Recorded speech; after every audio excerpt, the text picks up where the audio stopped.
Selamat pagi saudara. Sebelum kita membaca dan merenungkan firman Tuhan, mari kita berdoa. Kami bersyukur, berterima kasih kepadamu Tuhan untuk hari yang baru yang boleh kami nikmati.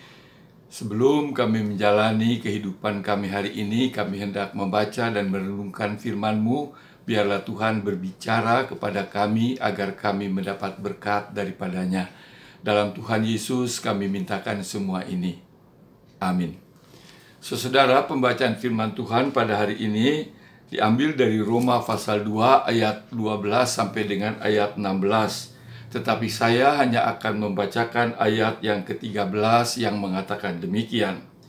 Karena bukanlah orang yang mendengar hukum Taurat yang benar di hadapan Allah, tetapi orang yang melakukan hukum Tauratlah yang akan dibenarkan. Jelas saudara, firman Tuhan mengatakan karena bukan orang yang mendengar hukum Taurat atau firman Tuhan yang benar di hadapan Tuhan, tetapi orang yang melaksanakan hukum Taurat itu atau firman Tuhan itulah yang akan dibenarkan. Saudara, kadang-kadang ketika kita mendengar firman Tuhan dan kita kebetulan sudah tahu hafal ayat itu atau firman Tuhan itu, sehingga kadang-kadang kita kurang lagi fokus untuk memperhatikan dengan sungguh-sungguh. Bahkan kadang-kadang saudara, pada saat kebaktian di mana kita sebenarnya mengkhususkan waktu itu untuk kita datang beribadah kepada Tuhan, berdoa kepada Tuhan, mendengar firman Tuhan, tetapi ketika kita mendengar firman Tuhan yang sudah sering kita dengar, kadang-kadang kita juga lengah untuk fokus memperhatikan dengan sungguh-sungguh. Misalnya saudara, ketika disampaikan hukum Tuhan yang mengatakan kasihilah sesamamu manusia seperti dirimu sendiri. Saudara-saudara, kadang-kadang karena kita sudah tahu kan firman Tuhan itu, kita kurang memperhatikannya dengan sungguh-sungguh. Padahal saudara, firman Tuhan diberikan maksudnya adalah bukan hanya untuk sekedar kita dengar, tetapi maksudnya supaya kita laksanakan dengan sungguh-sungguh. Saudara, ada dalam kebaktian kita tiap hari Minggu, setelah doa syafaat ada doa Bapa Kami. Dalam doa Bapa Kami antara lain kita mengatakan demikian: ampunilah kami ya Tuhan atas segala salah dan dosa kami, seperti kami telah mengampuni orang yang bersalah kepada kami. Saudara, ada orang yang tidak berani memanjatkan doa Bapa Kami. Bukan karena dia tidak hafal atau tidak tahu akan doa itu, dia tahu. Tapi justru karena dia tahu, dia tidak mau mengucapkan. Karena dia tidak berani mengatakan di hadapan Tuhan, ampunilah segala dosa dan kesalahan kami, seperti kami sudah mengampuni orang yang bersalah kepada kami. Masalahnya saudara, karena dia ada disakiti oleh seseorang yang dia sangat sedih, dia sangat kecewa, dan dia katakan dia belum dapat memaafkannya. Saudara, ini sungguh-sungguh terjadi. Bahkan saya mau ceritakan ada satu kasus juga saudara. Ada seorang ibu yang telah lanjut usia, dia rajin berbakti di gereja, tiap minggu dia kebaktian di gereja, bukannya tahunan, belasan tahun. Bahkan dia ikut dalam pelayanan dan rajin dalam pelayanan, juga sudah belasan tahun. Kalau orang yang tidak tahu, pikir dia ini seorang anggota gereja yang setia. Saudara, sebenarnya tidak demikian. Dia ini bukan anggota gereja. Karena sekalipun dia belasan tahun rajin berbakti, rajin melayani, tapi dia belum dibaptis. Berkali-kali pendetanya, kawan-kawannya menganjurkan supaya dia dibaptis. Karena dikatakan dia sudah sungguh-sungguh percaya Tuhan Yesus. Tapi dia selalu menolak, dia katakan belum waktunya, pokoknya nanti kalau sudah waktunya, tanpa diminta, tanpa disuruh, saya akan dibaptis. Sehingga pada suatu saat kemudian dia mengatakan dia mau ikut katekisasi dan dia mau dibaptis, dan kemudian dia dibaptiskan.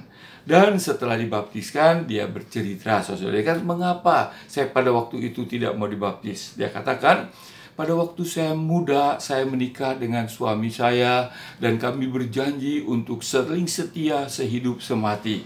Dan kami berusaha bersama-sama bekerja, mengumpulkan uang, membiayai kehidupan, dikaruniakan anak dan sebagainya.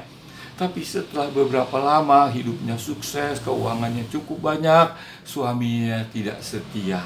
suaminya mengkhianatinya, suaminya ada lagi seorang wanita lain, bahkan dia dengan anak-anaknya ditinggalkan oleh suaminya karena suaminya tinggal bersama dengan wanita yang lain tadi itu.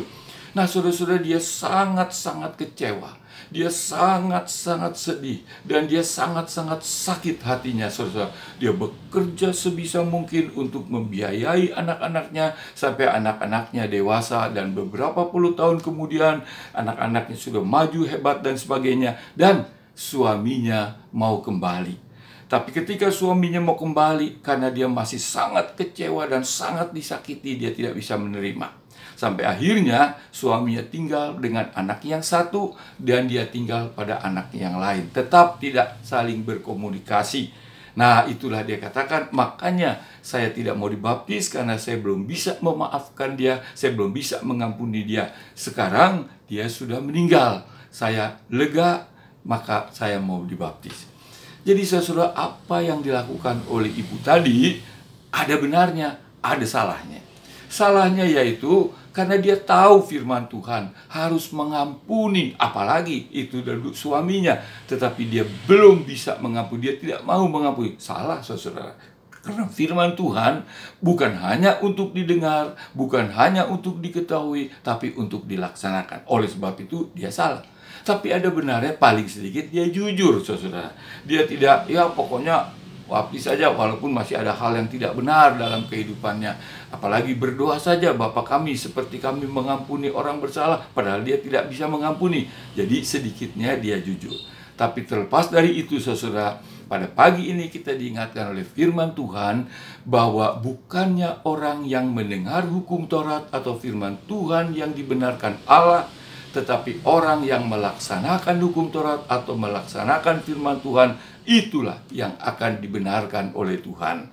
Jadi saudara, biarlah kita camkan firman Tuhan ini, bukan hanya sekedar kita dengar, bukan hanya sekedar kita ketahui, itu semua perlu, tetapi yang lebih perlu lagi adalah supaya kita melaksanakannya dalam kehidupan kita. Jadi sekali lagi, bukannya orang yang mendengar firman Tuhan yang akan dibenarkan, tapi orang yang melakukan firman Tuhan yang akan dibenarkan. Amin. Kita berdoa. Terima kasih Tuhan untuk firman-Mu yang mengingatkan kami bahwa firman Tuhan yang disampaikan, yang kami dengar, yang kami ketahui harus kami laksanakan. Tolong kami Tuhan supaya kami dapat memahami dan melaksanakannya sebagaimana Tuhan kehendaki. Biarlah Tuhan berkati kehidupan kami bersama keluarga kami sepanjang hari ini dan seterusnya. Dalam Yesus Kristus Tuhan kami berdoa dan mengucap syukur. Amin. Saudara-saudara, Tuhan memberkati. Amin.